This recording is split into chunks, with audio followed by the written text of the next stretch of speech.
ओम भगवते वासुदेवाय नमः। तो हम 14वें अध्याय का पाठ कर रहे हैं। तो चलिए शुरू करते हैं। इन लक्षणों से जाने मेरी देह में सात्विक गुण है। हे अर्जुन, जब रजोगुण बढ़ता है तब द्रव्य बढ़ाने का लोभ होता है। लोभ से सदा कार्य में लगा रहे, निष्काम कभी ना बैठे, तब जाने राजस गुण बड़ा है। जब तामस गुण बढ़ जाए तो सब देह के द्वार में प्रकाश, थोड़ा सा आलस्य, निद्रा हो, तब जानो तामस गुण बड़ा है। और सुन, जब तामस गुण के बड़े से देह का त्याग होवे, तब मूढ़ योनि जो पशु हैं, चौपाए अज्ञानी, तिसको प्राप्त होता है। अब अर्जुन, तीनों गुणों के फल कहता हूँ। सात्विक गुण का फल निर्मल, राजस गुण का फल दुख, तामस गुण का फल अज्ञान। सात्विक गुण से ज्ञान उपजता है, रजोगुण से भय उपजता है, तमोगुण से असावधानता, मोह, अज्ञान उपजे हैं। जिन मनुष्यों की सात्विक प्रकृति है, सो देह त्याग के ऊपर के लोक को पाते हैं। जिनकी राजसी प्रकृति से है, सो देह को त्याग के पृथ्वी पर जन्म पाते हैं। जिनकी तामसी प्रकृति है, सो देह को त्याग के पृथ्वी तले पाताल लोक में प्राप्त होते हैं। हे अर्जुन, मैं इन तीनों गुणों का कौतुक देखने वाला हूँ, इन तीनों में अतीत हूँ। ऐसा मुझको पहचाने, सो मेरे परमानंद अविनाशी पद में जाए प्राप्त होते हैं। फिर मैं कैसा हूँ, इन तीनों गुणों का निर्णय करने वाला हूँ। जीव देहों की उत्पत्ति करता हूँ, तीनों गुणों से अतीत हूँ। ऐसा जो प्राणी मुझको पहचाने, सो जन्म मरण और बुढ़ापे के दुखों को काट कर मुक्त होता है। इस ब्रह्म ज्ञान के अमृत पान करने से संसार में जन्म मरण नहीं पाता है, ना मरता है। अर्जुन यह वचन सुनकर दीन दयालु श्री कृष्ण देव जी से पूछता है। अर्जुनोवाच, अर्जुन जी कहते हैं, हे भगवान, कृपा निधान जी, यह जीव तो तीनों गुणों से बंधा है, इसके छूटने की विधि कहो। और जो दो देह साथ होते हैं, तीनों गुणों से अतीत है, तिसके लक्षण कहो, जिससे समझूं कि यह तीनों गुण से रहित है। अर्जुन की विनय मानकर श्री कृष्ण भगवान जी बोले, हे अर्जुन, जो देह साथ होते भी तीन गुणों से अतीत है, तिनके लक्षण सुन। जो गुण देह विखे उपजते वर्तते हैं, तिन कर्मों को कहा नहीं जाता। कल्पना ना करे जो यह गुण बुरा है और उस गुण के दूर होने की वांछा ना करे। जो यह देर हो जावे, ऐसा गुणों से उदास रहे, इससे मेरा क्या प्रयोजन है। जैसे विष्णु की माया गुणों को उपजाती है, तैसे ही देही में स्वभाव से मिले हुए गुण वर्तते हैं। मैं आत्मा रूप इससे न्यारा हूँ, इस प्रकार गुणों से प्रेरित होकर चले नहीं। फिर कैसा हूँ, दुख सुख में एक समान, स्तुति निंदा में एक जैसा, कंजन माटी पाषाण एक समान जाने। आदर अनादर करने से सुखी दुखी ना होवे, शत्रु मित्र एक जैसे जाने। किसी बुरे कार्य का आरंभ ना करे। हे अर्जुन, तूने तीनों गुणों अतीत का प्रश्न किया था, जिसके लक्षण कहे हैं। अब जिस प्रकार यह तीनों गुणों से अतीत होवे, सो सुन। हे अर्जुन, मुझे विश्वम्बर जानकर केवल मेरे में श्रुति लगावे और सब अवतारों से मन उठाकर शीतल स्वभाव हो, मेरी भक्ति में मन देवे, फिर कहे, हे प्रभु, मैं तुम्हारा दास हूँ और तुम करतार सबके करता हो। मैं दीन अनाथ हूँ, कृतज्ञ धन हूँ, तेरे गुण किए को मैं नहीं जानता। तेरे बिना और प्रभु नहीं, मैं तेरे अधीन हूँ।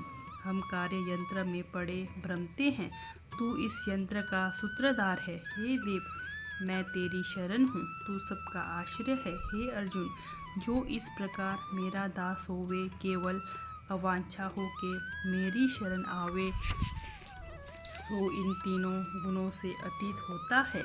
सो देह के साथ होते ही मुक्ति पाते हैं और जीवन मुक्त होते हैं। यह मार्ग तीन गुणों से अतीत होने का है। सो मैं कैसा हूँ, उस आत्मा का प्रताप सुन। इतनी बातों का नाम ब्रह्म है।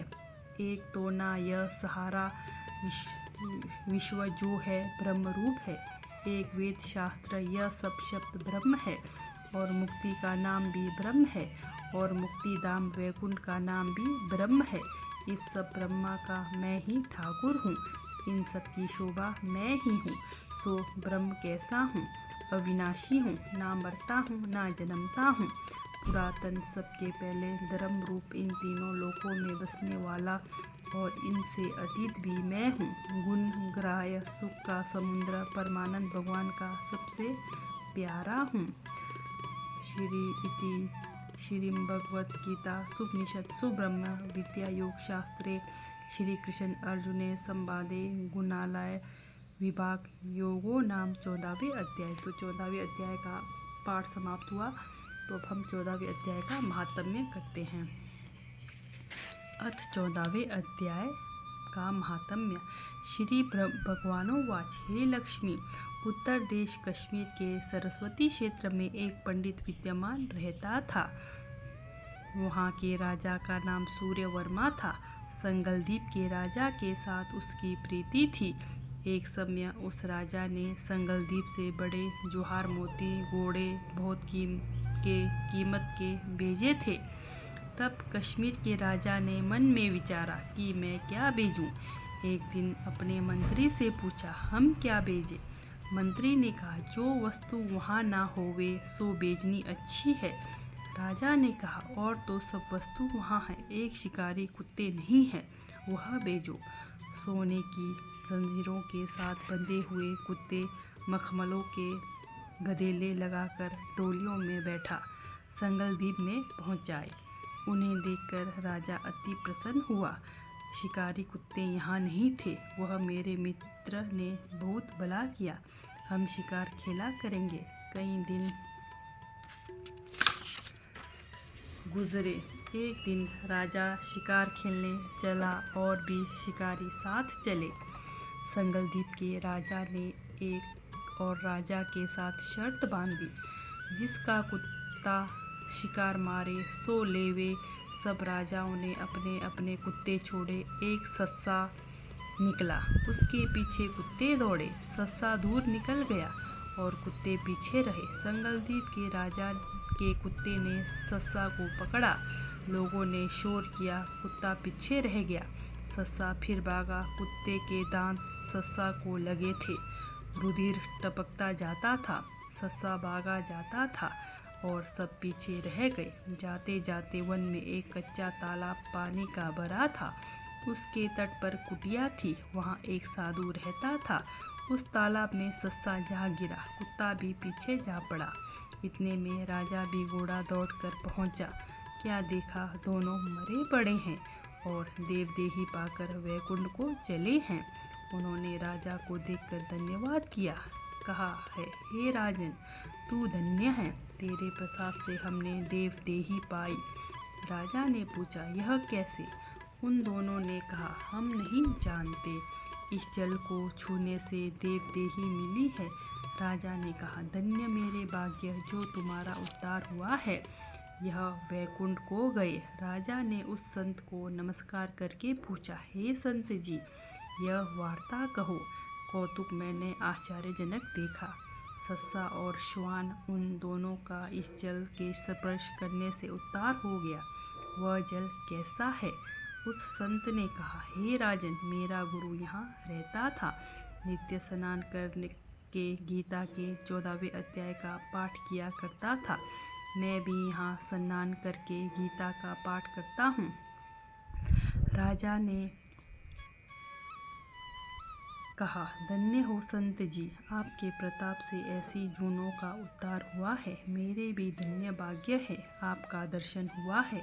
संत ने पूछा, राजा तुम कहाँ के राजा हो? उसने कहा, मैं संगलदीप का राजा हूँ। हे संत जी, मुझको पिछली कथा सुनाओ कि यह कौन थे?